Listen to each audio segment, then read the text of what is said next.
1,5 yıl önce 18 yaşında kaybettiğim oğlum Kubilay Han'a yazdım.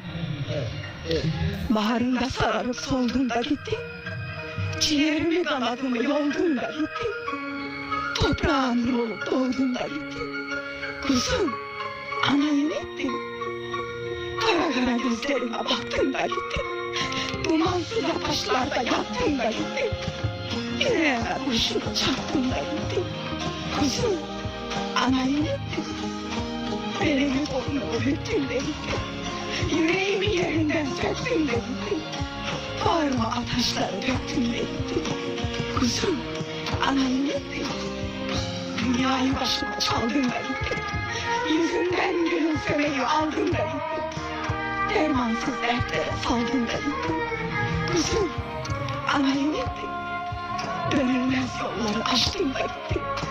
Sığmadın tabutlara da